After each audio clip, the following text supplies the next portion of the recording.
ప్రపంచం ఓ వైపు AI technology development పథంలో పరుగులు పెడుతుంటే మరోవైపు కోట్లాది మంది ప్రజలు కనీస అవసరాలైన తిండి, నీరు, విద్య, వైద్యం కోసం ప్రతిరోజు పోరాడుతూనే ఉన్నారు. 2025 నాటికి కూడా కొన్ని దేశాలలో పేదరికం తీవ్ర స్థాయిలోనే కొనసాగుతుందని అంచనాలు చెబుతున్నాయి.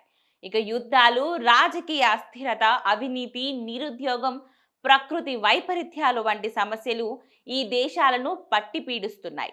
ప్రపంచంలోనే అత్యంత పేదరికంతో సతమతమవుతున్న 10 దేశాల గురించి చెప్పుకుంటే ఈ విషాదకరమైన జాబితాలో అగ్రస్థానంలో సౌత్ సూడన్ నిలిచింది.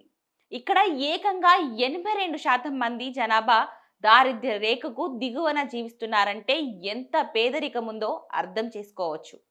సంవత్సరాల తరబడి కొనసాగుతున్న అంతర్యుద్ధం దేశ ఆర్థిక వ్యవస్థను, మౌలిక సదుపాయాలను స్థిరంగా పూర్తిగా నాశనం చేసింది. ఈ దేశంలో వ్యవసాయమే ప్రధాన జీవనాధారమైనప్పటికీ తరచుగా వచ్చే వరదలు, సాయుధ ఘర్షణలు ప్రజలను నిరాశ్రయాలను చేసి వారి బతుకులను మరింత కష్టాతరం చేశాయి. అపారమైన చమురు నిక్షేపాలు ఉన్నప్పటికీ ఈ దేశ జనాభాలో 77% మంది పేదరికంలో మగ్గుతున్నారు. దీనికి ప్రధాన కారణం వ్యవస్థలో పేరుకుపోయిన అవినీతి, సామాజిక అసమానతలు, సహజ వనరుల ద్వారా వచ్చే సంపద కొంతమందికే చేరుతుండడంతో సాధారణ ప్రజలకు విద్య, వైద్యం, ఉద్యోగ అవకాశాలు అందని ద్రాక్షలా మిగిలిపోయాయి. ఒకప్పుడు జీవన వైవిధ్యానికి స్వర్గధామమైన మడ్కసర్లో 75% జనాభా ఇప్పుడు దారిద్ర్యంలో జీవిస్తుంది. రాజకీయ సంక్షోభాలు, అటవీ నిర్మూలన, బలహీనమైన ఆర్థిక వ్యవస్థ ఇక్కడి పేదరికానికి కారణాలు. వాతావరణ మార్పుల వల్ల వ్యవసాయం తీవ్రంగా దెబ్బతినడంతో ప్రజలు జీవనం సాగించడానికి తీవ్రంగా ఇబ్బంది పడుతున్నారు. బురుండిలో 74% మంది దారిద్ర్య రేఖకు దిగువన ఉన్నారు. దీర్ఘకాలిక పాట సంఘర్షణ, రాజకీయ అస్థిరత దేశ ఆర్థిక అభివృద్ధిని కుంగదేశాయి.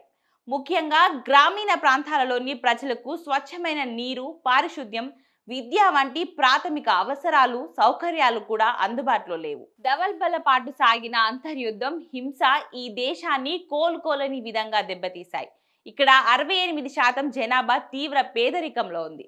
ప్రభుత్వం ప్రాథమిక సేవలను అందించడంలో విఫలమవ్వడంతో ప్రజలు మనుగడ కోసం అంతర్జాతీయ సంస్థలు అందించే సహాయంపైనే ఆధారపడాల్సి వచ్చింది. మధ్య అమెరికా దేశమైన హోండురాస్లో 64% జనాభా పేదరికంలో ఉంది. తీవ్రమైన అవినీతి, ముఠా హింస, ఆధునిక నిరుద్యోగం, అధిక నిరుద్యోగం ప్రజల జీవితాలను అతలాకుతలం చేస్తున్నాయి. దీనికి తోడు తుఫాన్ల వంటి ప్రకృతి వైపరీత్యాలు పేదల బతుకులను మరింత దుర్భరం చేస్తున్నాయి. జాంబియాలో రాగి వంటి సహజ వనరులు పుష్కలంగా ఉన్న ప్రభుత్వ అసమర్థత, ఆర్థిక నిర్వహణ లోపాల వల్ల 60% ప్రజలు పేదరికంలోనే ఉన్నారు. అధిక ద్రవ్యోల్బణం, విద్య, వైద్యం వంటి సౌకర్యాల కొరత ప్రజల జీవన ప్రమాణాలను దెబ్బతీస్తున్నాయి. గద్వేమాలలో 59% జనాభా పేదరికంలో జీవిస్తుంది.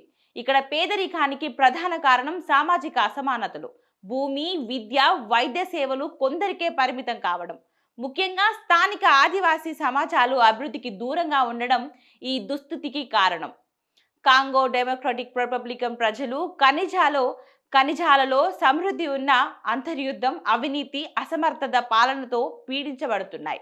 నిరంతర హింస వల్ల 56% మంది ప్రజలు దారిద్ర్యంలో జీవిస్తున్నారు. విద్యుత్, వైద్య వంటి కనీస సేవలు కూడా అందని గ్రామాలు ఇక్కడ వేల సంఖ్యలో ఉన్నాయి.